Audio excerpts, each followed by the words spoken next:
Friends, ಇವತ್ತಿನ videos ಮೂರ್ಖ ಕತ್ತೆ. ಒಬ್ಬ ಕುಂಬಾರ ಇದ್ದ. ಅವನ ಬಳಿ ಒಂದು ಕತ್ತೆ ಇತ್ತು. ಕುಂಬಾರನು ಕತ್ತೆಯನ್ನು ಬಹಳ ಚೆನ್ನಾಗಿ ನೋಡಿಕೊಳ್ಳುತ್ತಿದ್ದ. ಕತ್ತೆಗೆ ಕೆಲಸ ಇರಲಿಲ್ಲ. ಅವನು ಕತ್ತೆಯನ್ನು ಚೆನ್ನಾಗಿ ನೋಡಿಕೊಳ್ಳುತ್ತಿದ್ದ. ಕತ್ತೆಗೆ ಏನು ಕೆಲಸವಿಲ್ಲದೆ ಅದು ಸುಮ್ಮನೆ ಕುಂಬಾರನ ಜೊತೆ ಇತ್ತು. ಕತ್ತೆಗೆ ಯಾವ ಕೆಲಸವನ್ನು ಅವನು ಕೊಡುತ್ತಿರಲಿಲ್ಲ. ಆದರೆ ಕತ್ತೆಗೆ ಕೆಲಸ ಮಾಡದೆ ಇರಲಾಗುತ್ತಿರಲಿಲ್ಲ. ಅದು ಸುಮ್ಮನೆ ತಿಂದು ಓಡಾಡಿಕೊಂಡು ಆಗಲ್ಲ ಎಂದು ದೇವರನ್ನು ಪ್ರಾರ್ಥಿಸಿತು. ಅಯ್ಯೋ ದೇವರೇ, ನನ್ನನ್ನು ಬೇರೆಡೆಗೆ ಕಳುಹಿಸು, ನನಗೆ ಇಲ್ಲಿ ಇರಲು ಇಷ್ಟವಿಲ್ಲ. ದೇವರು ಅವನ ಪ್ರಾರ್ಥನೆಯನ್ನು ಕೇಳಿಸಿಕೊಂಡು, ದೇವರು, ನೀನು ಇಲ್ಲಿ ಚೆನ್ನಾಗಿ ಇದ್ದೀಯಲ್ಲ, ಬೇರೆ ಕಡೆ ಏಕೆ ಹೋಗಬೇಕು ಎಂದನು ದೇವರು. ಕತ್ತೆ, ಸ್ವಾಮಿ, ನಾನು ಇಲ್ಲಿ ಚೆನ್ನಾಗಿದ್ದೇನೆ, ಆದರೆ ನನಗೆ ಯಾವ ಕೆಲಸವೂ ಇಲ್ಲ, ನಾನು ಕೆಲಸ ಮಾಡದೆ ಇರಲಾರೆ, ಅದಕ್ಕೆ ನಾನು ಇಲ್ಲಿಂದ ಬೇರೆ ಕಡೆ ಹೋಗಬೇಕು ಎಂದಿತು. ಆಗ ದೇವರು ತಥಾಸ್ತು ಎಂದನು. ಮರುದಿನ ಕತ್ತೆ ಕುಂಬಾರನ ಮನೆಯಿಂದ ಓಡಿ ಹೋಯಿತು. ದಾರಿಯಲ್ಲಿ ಅವನಿಗೆ ಬಟ್ಟೆ ಒಗೆಯುವ ಕತ್ತೆಯನ್ನು ನೋಡಿ ಮನೆಗೆ ಕರೆದುಕೊಂಡು ಹೋದ.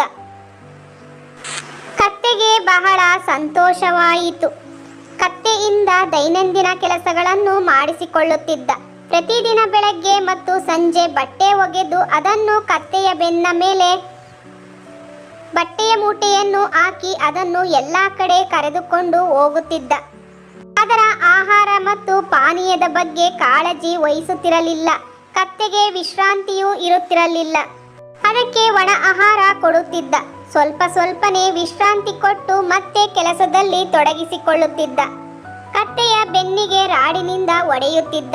ಕತ್ತೆ ದಿನ ಕಳೆಯುತ್ತಿದ್ದಂತೆ ದುರ್ಬಲವಾಯಿತು. ಊಟವಿಲ್ಲದೆ ತೆಳ್ಳಗಾಗಿತ್ತು. ಈಗ ಮತ್ತೆ ತಮ್ಮ ಹಳೆಯ ಯಜಮಾನನನ್ನು ನೆನಪಿಸಿಕೊಂಡು ಅಳತೊಡಗಿತು.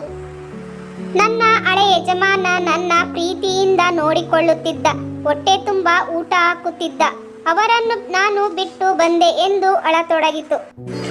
ಅದು ಮತ್ತೆ ದೇವರನ್ನು ಪ್ರಾರ್ಥಿಸಿತು. ದೇವರು ಪ್ರತ್ಯಕ್ಷನಾಗಿ, ನೀನು ಆರಿಸಿಕೊಂಡ ಕೆಲಸ, ನಾನು ಬೇಡ ಅಂದರೂ ನೀನು ಹಠ ಮಾಡಿ ಅಲ್ಲಿಂದ ಬಂದೆ, ನಾನು ಏನು ಮಾಡಲು ಸಾಧ್ಯವಿಲ್ಲ ಎಂದು ಮಾಯವಾದನು ದೇವರು. ಆದರೆ ಕಷ್ಟಪಟ್ಟು ಕೆಲಸ ಮಾಡುವವರಿಗೆ ಮತ್ತು ಸಹಾಯ ಮಾಡುವವರಿಗೆ ಮಾತ್ರ ದೇವರು ಸಹಾಯ ಮಾಡುತ್ತಾನೆ. ಕತ್ತೆ ತನ್ನ ತಪ್ಪಿಗೆ ಪಶ್ಚಾತ್ತಾಪ ಪಟ್ಟಿತು. ಆದರೆ ಈಗ ಪಶ್ಚಾತ್ತಾಪ ಪಟ್ಟರೆ ಪ್ರಯೋಜನವಿಲ್ಲ. ಈ ವಿಡಿಯೋಸ್ ನಿಮಗೆ ಇಷ್ಟವಾದರೆ ಲೈಕ್ ಮಾಡಿ, ಶೇರ್ ಮಾಡಿ, ಸಬ್ಸ್ಕ್ರೈಬ್ ಮಾಡಿ.